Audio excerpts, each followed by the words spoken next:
உங்களுக்கு நிம்மதி உண்டாகுவதாக. தேவனுடைய இரக்கங்கள் அதிகமாவதாக. தேவன் என்ன சொல்கிறாங்கன்னா, சங்கீதம் 34:5, அவர்கள் அவரை நோக்கி பார்த்து பிரகாசம் அடைந்தார்கள், அவர்கள் முகங்கள் வெட்கப்படவில்லை. அதிகமாக இயேசுவை தேடுங்க, அதிகமாக நொடிக்கு நொடி அவர்கிட்ட போய் நில்லுங்க, அவரை கூப்பிட்டுட்டே இருங்க. கண்டிப்பாக வெட்கப்பட்டு போக மாட்டீங்க.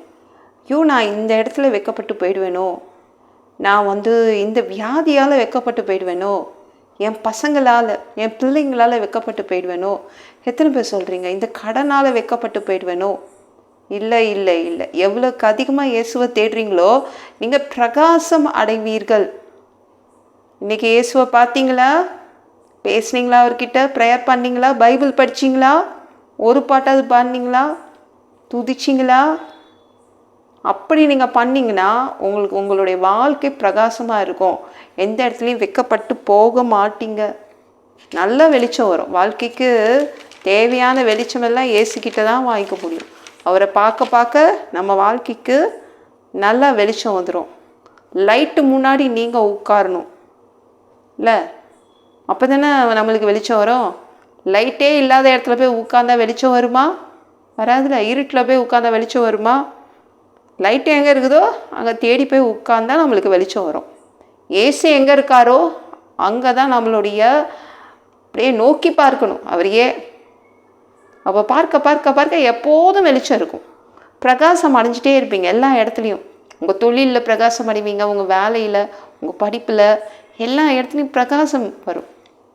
அவரை நோக்கி பார்க்கணும். இன்றைக்கி ஒரு சிஸ்டர் எனக்கு ஃபோன் பண்ணாங்க, ரொம்ப பிரச்சனையாக இருக்கேன் சிஸ்டர் அப்படின்னாங்க.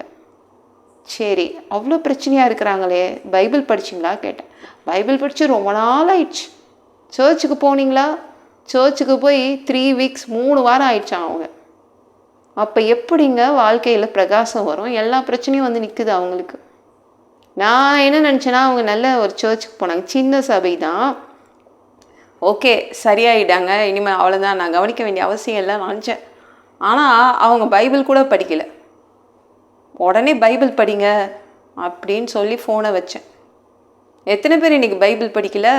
பைபிளை எடுங்க, படிங்க. பைபிள் இல்லைன்னா டவுன்லோட் பண்ணிவிட்டு படிங்க. வேத வசனம் நமக்கு இருட்டில் கூட வெளிச்சத்தை கொடுக்கும்.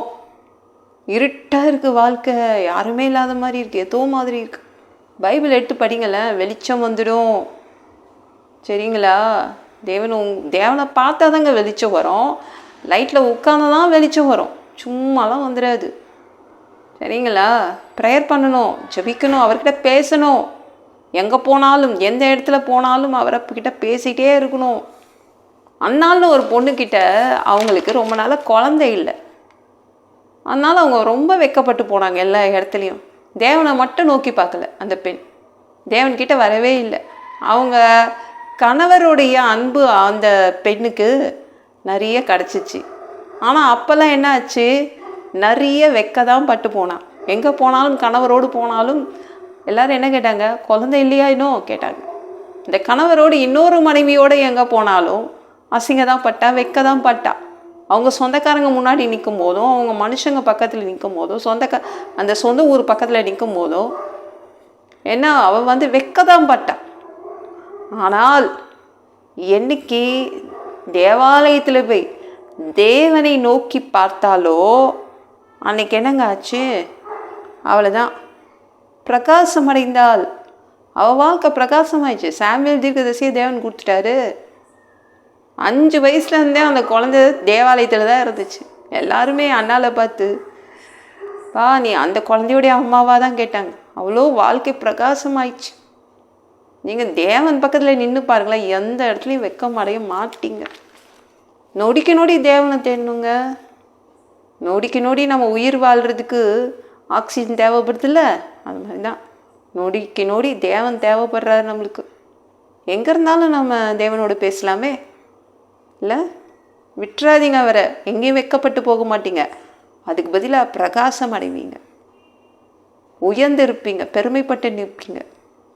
இந்த வீடியோ பிடிச்சிருந்துச்சுன்னா மற்றவங்களுக்கும் ஷேர் பண்ண மறக்காதீங்க. கர்த்தர் தாமே உங்களை ஆசீர்வதிப்பாராக. ஜெபம் பண்ணலாமா? அன்பு பிதாவே, உங்கள் பிள்ளைங்க உங்கள் பாதத்தில் வந்திருக்காங்கப்பா. சாமி இரக்கம் செய்யுங்க, இறங்குங்க அப்பா. உங்கள் பிள்ளைங்க எங்கேயாவது வெக்கப்பட்டு போயிடுவோமோன்னு கவலைப்படுறாங்க. நீங்கள் உங்கள் பிள்ளைங்களை வெக்கம் அடைய விட மாட்டீங்க.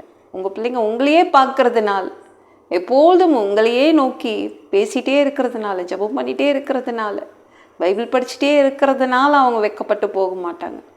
வெளிச்சம், அவங்களுக்கு தேவையான வாழ்க்கையின் வெளிச்சம் கிடச்சிடும். பா நன்றி அப்பா. சாமி, எல்லாம் பொல்லாத பிசாசுகள், ஏவல்கள், மந்திரங்கள், தற்கொலை ஆவிகள், பயத்தின் ஆவிகள், பலவீனப்படுத்துகின்ற ஆவிகள் எல்லாம் இயேசு என்ற பெயரினை கொண்டு துரத்துகிறேன். ஓடிப்போ. உங்கள் பிள்ளைங்களை ரத்த கோட்டிக்குள் மறைச்சிக்கோங்க. பரிசுத்த ஆவியால் நிரப்புங்க. ஞான ஸ்நானம் எடுக்கணும். ரட்சிப்பீராக.